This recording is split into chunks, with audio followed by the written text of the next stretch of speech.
الحمد للہ والصلاة والسلام علی رسول اللہ اما بعد فاعوذ باللہ من الشیطان الرجیم بسم اللہ الرحمن الرحیم رب اشرح لی صدری ویسر لی امری واحلل عقدۃ من لسانی یفقہوا قولی آمین یا رب العالمین۔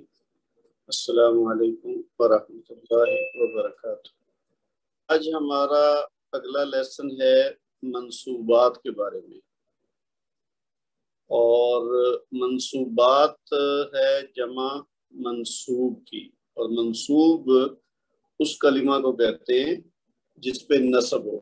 آپ لوگ جیسا جانتے ہیں رفعی حالت ہوتی ہے، نصبی حالت ہوتی ہے اور جری حالت ہوتی ہے۔ تو کچھ سچویشنز ایسی ہوتی ہیں، کچھ صورتیں ایسی ہوتی ہیں جس میں کسی وجہ سے جو اعرابی حالت ہے وہ تبدیل ہو جاتی ہے۔ تو آپ پہلے بھی پڑھ چکے ہیں اس طرح کی چیزیں، کچھ عوامل ہوتے ہیں جن کی وجہ سے اعرابی حالت بدلتی ہے۔ کبھی اسم والے جملے میں بھی ہم نے پڑھا تھا، پھر ابھی ہم نے ریسنٹلی بھی فعل مضارع کے عوامل پڑھے تھے، اور عوامل کی وجہ سے بعض اوقات جو فعل ہے وہ ہوتا ہے منصوب اور بعض اوقات مجزوم ہوتا ہے۔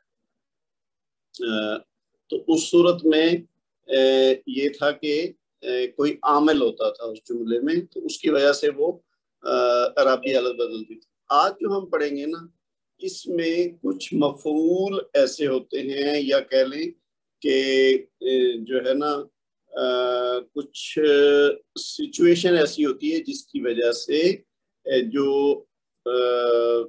اسم ہے اس کی حالت منصوب ہو جاتی ہے، یعنی اس پہ نصب آ جاتا ہے۔ تو یہ 6 مختلف صورتیں ہیں جن کے بارے میں ہم پڑھیں گے۔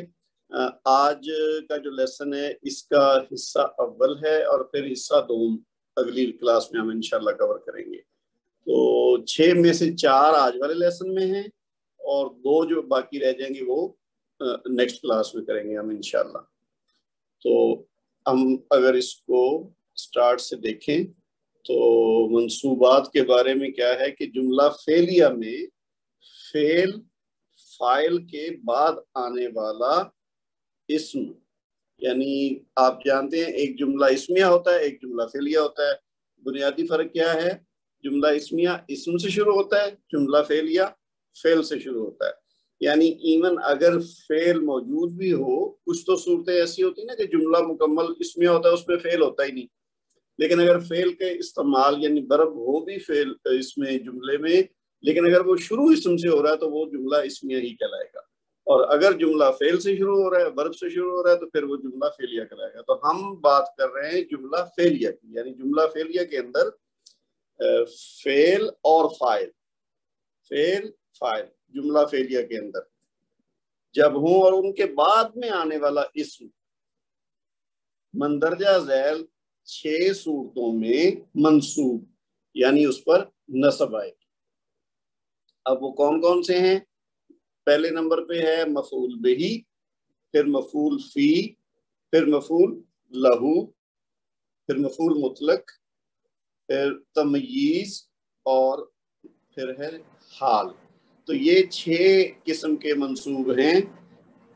پہلے 4 جو ہیں وہ ہم انشاءاللہ آج کور کریں گے، اور اگلے 2 جو ہیں 5 اور 6 نمبر پہ یہ تمییز اور حال، یہ ہم انشاءاللہ نیکسٹ کلاس میں کور کریں گے۔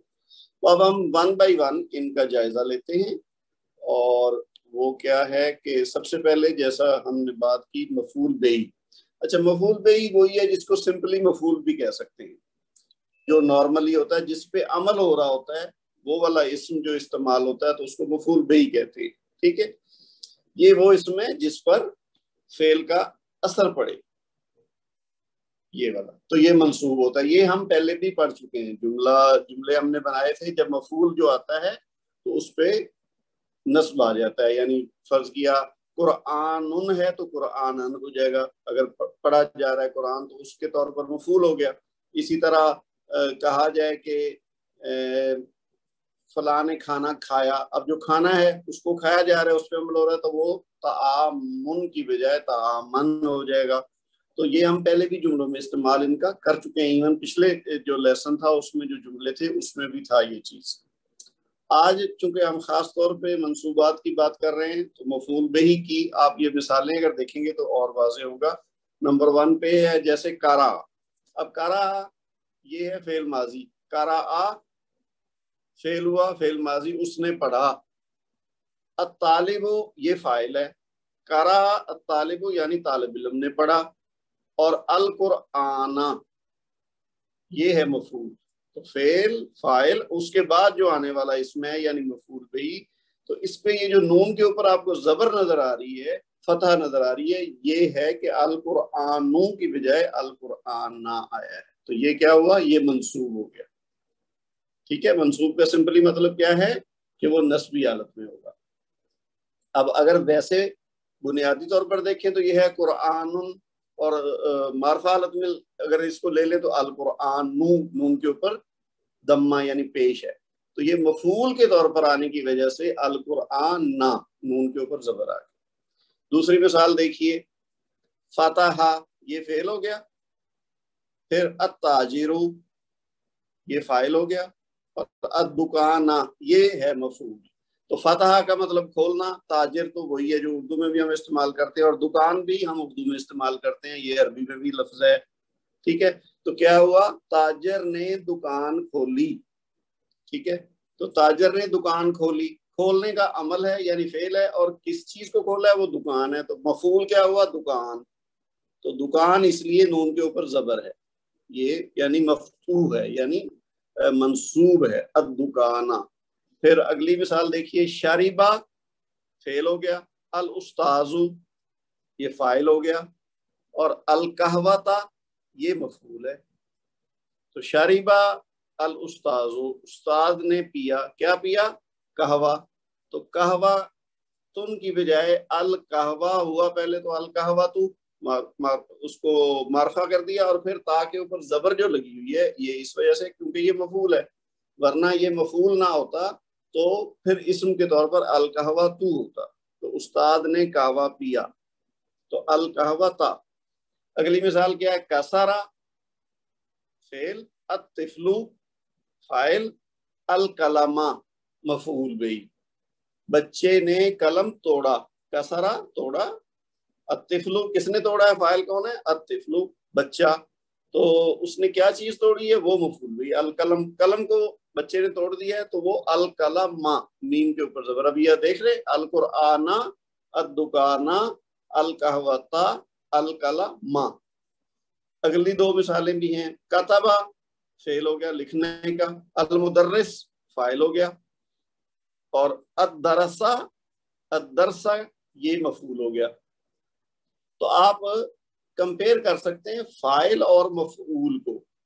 فاعل ہوگا رفعی حالت میں اور مفعول ہوگا نصبی حالت میں. جیسے یہاں پہ ہے نا المدرس, اب سین کے اوپر پیش آ رہی ہے تو اس کا مطلب یہ فاعل ہے, اور الدرسہ سین کے اوپر زبر آ رہی ہے تو اس کا مطلب یہ مفعول ہے.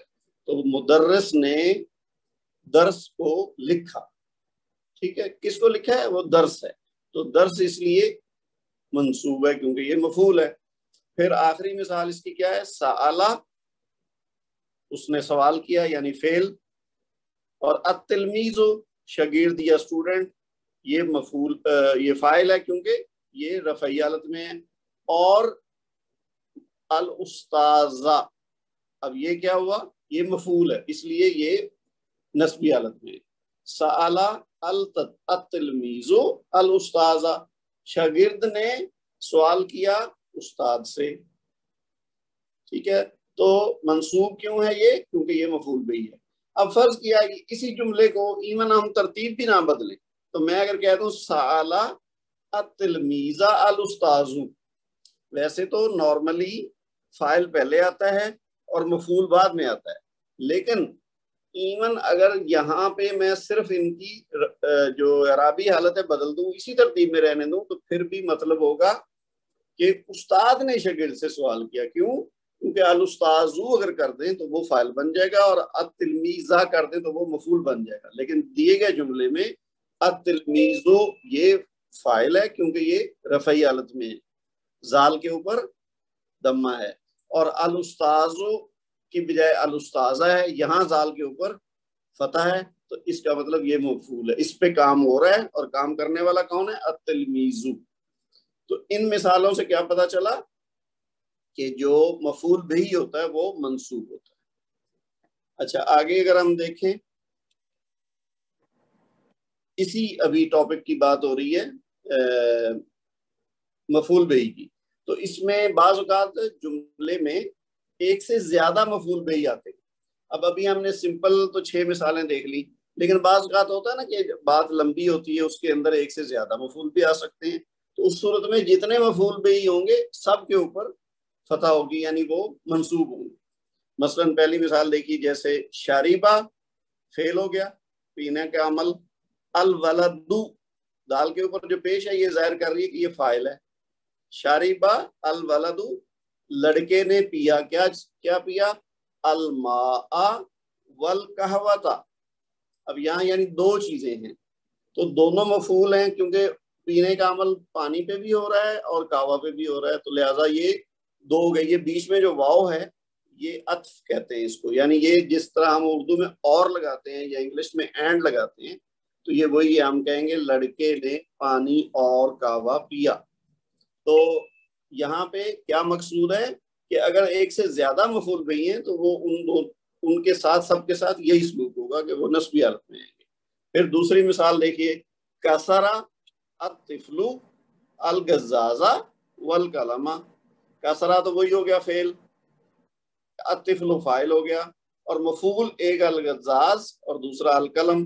اب ہم نے کسرا الطفل القلم یہ جملہ تو اوپر بھی پڑھا تھا، یہ دیکھیے یہ والا، تو اس میں قلم تھا صرف مفعول، تو ہم نے کہہ دیا القلم۔ اب ہم ساتھ الغزاز، یہ اس کو کہتے ہیں شیشے کو، تو اب کیا ہے کہ لڑکے نے، بچے نے، اصل میں لڑکا کہتے ہیں ولد کو، تو طفل ہوتا ہے بچہ، چائلڈ، تو بچے نے شیشہ اور قلم توڑا، یعنی اس نے دو چیزیں توڑی ہیں، تو اب دونوں کے بیچ میں واو لگا دیا اور دونوں کو منصوب کر دیا۔ اصل چیز یہ ہے کہ وہ چونکہ مفعول ہیں تو لہذا وہ نسبی حالت میں آئیں گے، ٹھیک ہے جی۔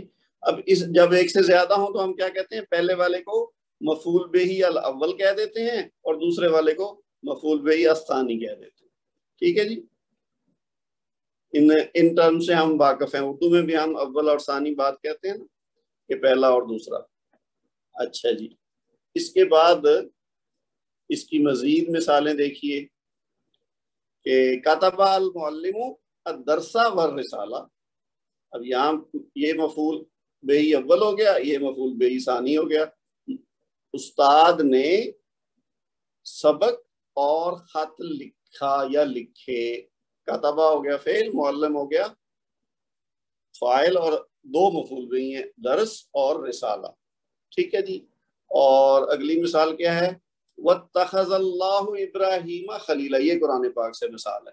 یہ جو پہلا واو ہے نا، یہ تو ہے اور کے معنوں میں، اور، ٹھیک ہے، اور اتخذ یہ ہے فعل، ٹھیک ہے، بنایا، بنانا یا لینا، تو اتخذ فعل ہو گیا، اللہ فاعل ہے یہاں، بنایا اللہ نے، کیا بنایا؟ ابراہیم، ابراہیم کو، یعنی یہ مفعول بہ اول ہو گیا، اور مفعول بہ ثانی کیا ہے؟ خلیلا، یعنی اللہ تعالیٰ نے بنایا ابراہیم علیہ السلام کو، کیا بنایا؟ خلیل، اپنا دوست بنایا۔ تو پہلا مفعول ہو گیا ابراہیم، دوسرا ہو گیا خلیل، تو دونوں ہی نسبی حالت میں ہیں۔ یہ یعنی خلیل تھا نا، تو خلیل سے خلیلن بنا، اور خلیلن آپ کو پتہ ہے جب اس کے اوپر تنوین ہوتی تو پھر ایک ساتھ الف اضافی لگتا ہے، تو یہ خلیلن ہو گیا۔ آخری مثال اس معاملے میں کیا ہے؟ یہ بھی قرآن پاک سے ہے، علامہ یہ ہے فعل، اس نے سکھایا، کس نے سکھایا؟ اس میں وہ جو فاعل ہے وہ اس کا ذکر نہیں ہے، یعنی یہ اللہ تعالیٰ ہے، اس نے سکھایا کس کو؟ آدم، یعنی اب یہاں سے ہمیں کیسے پتا چلا؟ کیونکہ یہ آدھا ماں ہے، اگر آدھا منہ ہوتا تو پھر فاعل ہوتا. تو اصل میں یہاں ہے اللہ جو معذوف ہے، تو یہ انڈرسٹوڈ ہے کہ فاعل اللہ ہے. اللہ نے سکھایا آدم کو. آدم کو ہم کیوں کہہ رہے ہیں؟ کیونکہ آدم ماں ہے، اس سے ہمیں پتہ چل رہا ہے، کیونکہ یہ مفعول ہے. یعنی میم کے اوپر اگر زبر کی بجائے پیش ہوتی تو پھر ہم کہہ سکتے تھے آدم نے سکھایا، وہ پھر فاعل بن جاتا. تو یہ آدم ماں کا مطلب ہے آدم کو سکھایا، یعنی آدم علیہ السلام کو اللہ نے سکھایا. کیا سکھایا؟ الاسماء، یعنی وہ مختلف چیزوں کے نام اللہ تعالیٰ نے آدم علیہ السلام کو سکھایا. یہ وہ قرآن پاک میں ذکر ہے یہ پورے معاملے کا. اچھا جی، اب اس کے بعد کیا ہے کہ بعض اوقات دو سے بھی زیادہ مفعول بہی آ سکتے ہیں.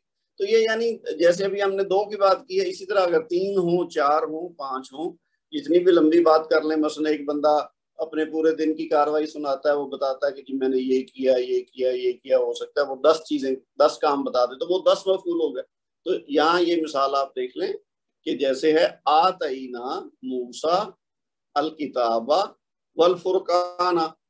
اب یہاں دیکھیے آتینا تو ہو گیا فعل، ٹھیک ہے، اور موسیٰ یہ پہلا مفعول ہے، الکتابہ دوسرا مفعول ہے، اور الفرقانہ تیسرا مفعول ہے. تو یہ الاول الثانی الثالث. آتینا اس کا کیا مطلب ہے؟ آتا ہوتا ہے فعل، یعنی ہم نے دیا. نون الف نا جو ہے نا یہ ہم کا ہے، ہم پڑھ چکے نا، فعلنا ہم نے کیا، شربنا ہم نے پیا، ٹھیک ہے، ذہبنا ہم گئے. تو اسی طرح سے ہے یہ آتینا، یہ اللہ تعالیٰ اپنے لیے جمع متکلم کا صیغہ استعمال کر رہے ہیں.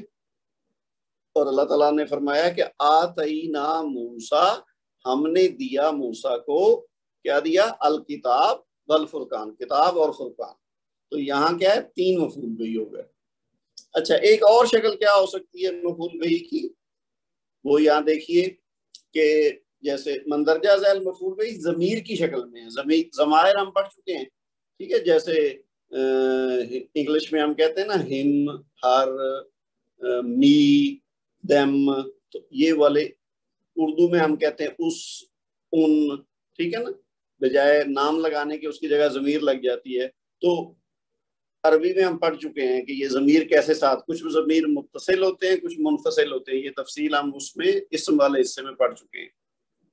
تو یہاں اس مثال کو دیکھیے، خلق اللہ، خلقہ تو ہو گیا فعل، اس نے بنایا، اس نے پیدا کیا. اللہ، اب اس کا کیا مطلب ہوا؟ یہ فاعل ہے. کیوں؟ کیونکہ اللہ رفعی حالت میں ہے نا. تو اللہ نے بنایا، کیا بنایا؟ الانسان، انسان کو، وفضلہ، اور اس پر فضل کیا. فضلہ فضل کیا، یہ فعل ہو گیا، اور ہو یہ جو ساتھ لگا ہوا نا یہ مفعول ہے. تو یہ مفعول بہی ضمیر کی شکل میں ہے، یعنی اس پر فضل کیا. تو یہ ساتھ متصل ہے ضمیر.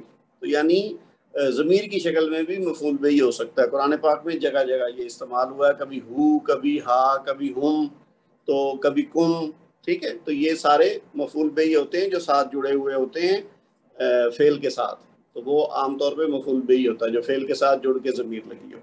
تو اس میں کیا ہوا؟ خلق کا فعل، اللہ فاعل، الانسان مفعول بہی اول، اور واو عطف ہے، یعنی اور کے معنوں میں ہے، یعنی جو ملاتا ہے دو چیزوں کو. اور یہاں پر ہو، ہا کے اوپر جو پیش ہے کی ضمیر مفعول بہی ہے. اور فضلہ کا فاعل، یعنی یہ پہلے چونکہ بات چل رہی نا، خلق اللہ، اللہ نے پیدا کیا، الانسان انسان کو، وفضلہ، اور اس نے اس پر فضل کیا. تو کس نے؟ وہی اللہ، کیونکہ جملہ وہی چل رہا ہے نا، تو لہذا اس کا فاعل بھی، فضلہ کا فاعل بھی اللہ ہے. پھر یہ دیکھیے فجعلناہ، اور ہم نے اسے بنایا. فجعلنا، جعل بنایا، نہ ہم نے، ہو اس کو. تو اب یہ ہو کیا ہے؟ یہ مفعول بہی ضمیر کی شکل میں ہے. ٹھیک ہے جی. اچھا، اب جی نیکسٹ دیکھتے ہیں. یہ ہم نے ابھی بات کی ہے مفعول بہی کی. تو دوسرا منصوب کیا ہے؟ یہ نمبر 2 ہو گیا.